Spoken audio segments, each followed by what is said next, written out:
The Dreamer by Pam Munoz Ryan and Peter Siss.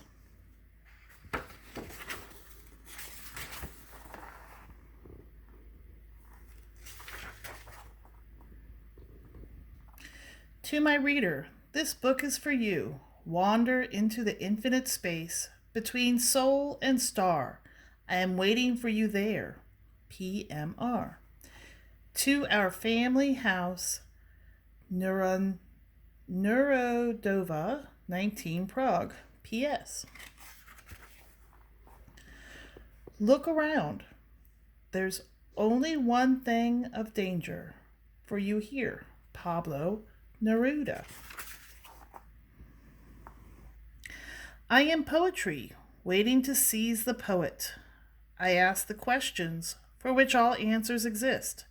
I choose no one, I choose everyone. Come closer if you dare.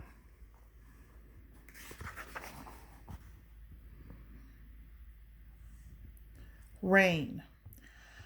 On a continent of many songs in a country shaped like the arm of a tall guitarista, the rain drummed down on the town of Temuco. Neftali Reyes sat in his bed, propped up by pillows, and stared at the schoolwork in front of him. His teacher called it simple addition, but it was never simple for him. How he wished the numbers would disappear. He squeezed his eyes closed and then opened them. The 2 and 3s lifted from the page and waved for the others to join them. The 5s and 7s sprang upward, and finally, after much prodding, the 4s, 1s, and 6s came along. But the 9s and 0s would not budge, so the others left them. They held hands, and a long procession of tiny figures flew across the room and escaped through the window crack. Neftali closed the book and smiled. He certainly could not be expected to finish his homework with only lazy 0s and 9s lolling on the page. He slowly stepped out of bed and to the window, leaning his forehead against the pane and gazing into the backyard. He knew that he should rest in order to recuperate from his illness. He knew that when he wasn't resting, he should catch up on his studies. But there were so many distractions. Outside, the winter world was gray and sodden. The earth turned to mud, and a small stream flowed through a hole in the ramshackle fence. At the moment, no one lived next door. Still, Neftali always imagined a friend on the other side, waiting for him. Someone who might enjoy watching Flotsam drift downriver, who collected twisted sticks, liked to read, and was not good at mathematics either. He heard footsteps. Was it father? He had been away working on the railroad for a week and was due home today. Neftali's heart pounded, and his round brown eyes grew large in panic. The footsteps came closer. Clump, clump, clump, clump. Neftali reached up and smoothed his thick black hair. Was it out of place? He held up his hands and looked at his thin fingers. Were they clean enough? The idea of having to confront father made his arms tingle and his skin feel as if it were shrinking. He took a deep breath and held it. The footsteps passed his room and continued down the hall. Neftali exhaled. It must have been Mamaje, his stepmother, in her wooden-heeled shoes. He listened until he was sure that no one was near. Then he turned to the window again. Raindrops strummed across the zinc roof. Water mysteriously trilled above him, worming its way indoors. Weeping puddles dripped from the ceiling, filling the pots that had been poised to catch them. Plip, plip, plop, bloop, bloop, oip, oip, oip, oip, plip, plip, plip, plip, plop. tin, tin, tin, tin, tin. Plop, plip, plip, bloop, bloop, bloop. Oip, oip, oip, oip. Tin, tin, tin, tin, tin. Plip, plip, plip, plip, plop. As Natali listened to the piano of wet notes, he looked up at the Andes Mountains, hovering like white-robed choir. He looked out at the river, Guatan, pattering through the forest. He closed his eyes and wondered what lay beyond, past the places of La Bronza, Boroa, Ranculco, where the sea plucked at the rugged land. The window opened. A carpet of rain swept in and carried Naphtali to the distant ocean he had only seen in books. There he was, a captain of ship, its prow slicing through the blue. Salt water sprayed his cheeks. His clothes fluttered against his body. He gripped the mast, looking back on his country, Chile. Naphtali. Who spoons the water from the cloud to the snow cap, to the river, and feeds it to the hungry ocean?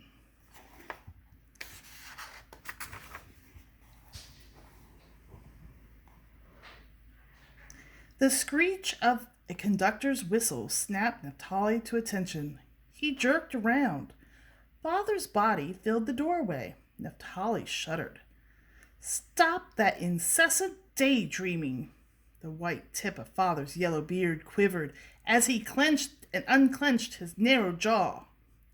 And why are you out of bed? Naphtali averted his eyes. Do you want to be a skinny weakling forever and amount to nothing?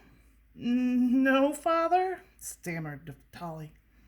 Your mother was the same, scribbling on bits of paper, her mind always in another world.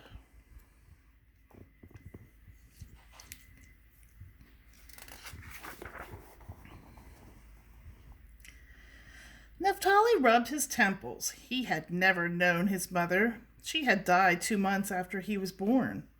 Was Father right? Could daydreaming make you weak? Had it made his mother so weak that she had died? Mamadre hurried into the room. Father pointed at her. You need to watch him more closely. He must stay in bed or he will never get stronger. As he bounded from the doorway, the floor shook. Mamadre took Naphtali's hand gently, helped him into bed, and tucked the blankets around him. Your mother did not die from her imagination, she whispered. It was a fever. And look at me. I am small, and many say much too thin. I may not appear big and strong on the outside, but I am perfectly capable on the inside, just like you.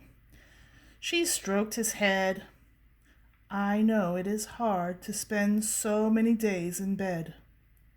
I feel fine, said Naphtali, reaching up to touch her black hair, which was pulled into a tight bun at the back of her neck.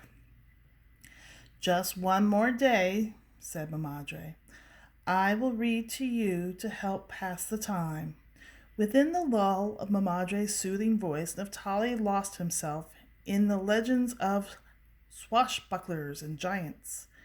There his painful shyness stayed in the back of his mind.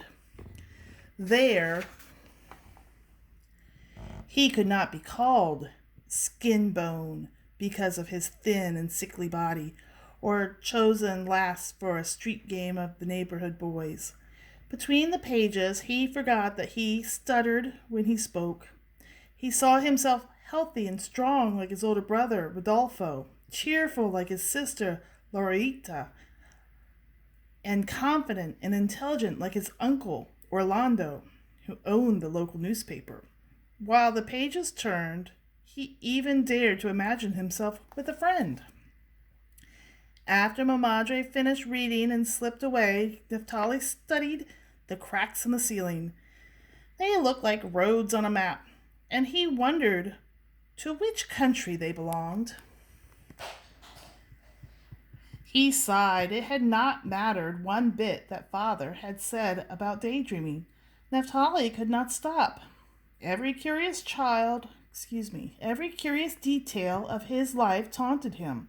His mind wandered to the monster storm raging outside, which startled the roof, to the distant rumble of the dragon volcano, Mount Laima, which made the floors hiccup, to the makeshift walls of his timid house, trembling and cowering from the roar of passing trains, to the haphazard design of the room with incomplete stairs, which might have led to a castle on the other floor, but had long been deserted in the middle of construction.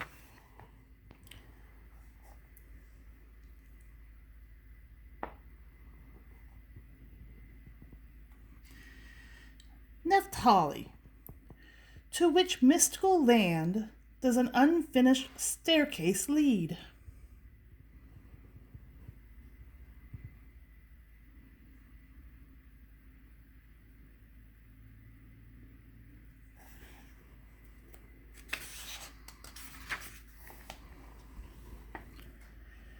The next day, Mamadre was far more watchful, and Naphtali could not escape from his bed.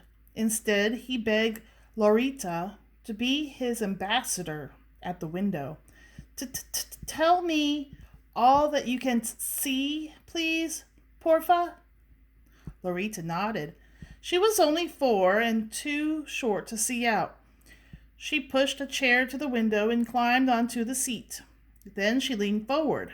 Her round black eyes, heavy lashes, and sleek hair made her look like a little bird perched at the sill. I see rain, bumpy sky, wet leaves, one boot missing, the other muddy puddles. Un perro callejero.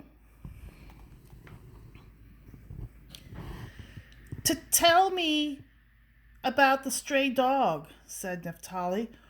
What color is it? It is so wet, I cannot say. Maybe brown, maybe black, said Lorita.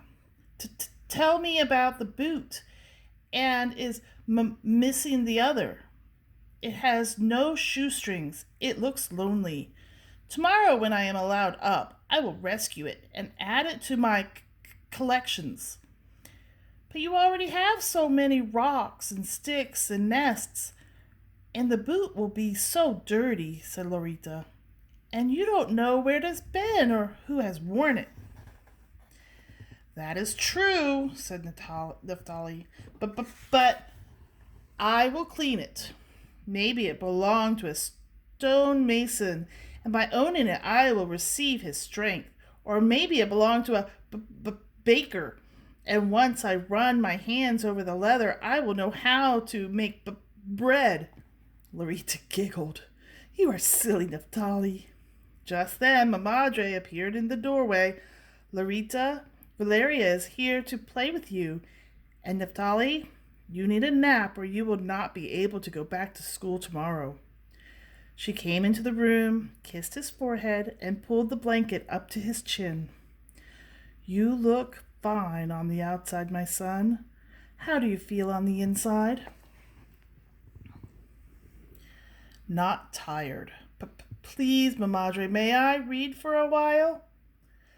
That is what I deserve for teaching you before you even started school, Mamadre nodded, and smiled as she left the room.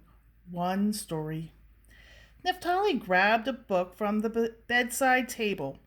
Even though he did not know all of the words, he read the ones he knew. He loved the rhythm of certain words. And when he came to one of his favorites, he read it over and over again. Locomotive, locomotive, locomotive. In his mind, it did not get stuck. He heard the word as if it had said it out loud perfectly. Naphtali climbed out of bed. retrieved a pencil and paper, and copied the word locomotive. He folded the paper into a small square and put it in his dresser drawer, already crammed with other words he'd written on tiny double over pieces of paper. Then he crawled into bed. Father's question from yesterday found its way into his thoughts. Do you want to be skinny weakling forever and amount to nothing? The words in the drawer shuffled. The drawer opened. The small pieces of paper floated into the room and arranged and rearranged themselves into curious patterns over his head. Chocolate, oregano, iguana, terrible, locomotive. Naphtali sat up, rubbed his eyes, and looked around the room. The words were no longer there. He slid from the bed, tiptoed to the drawer, and opened it. All of the words were sleeping. And that's where we'll stop today on page 23.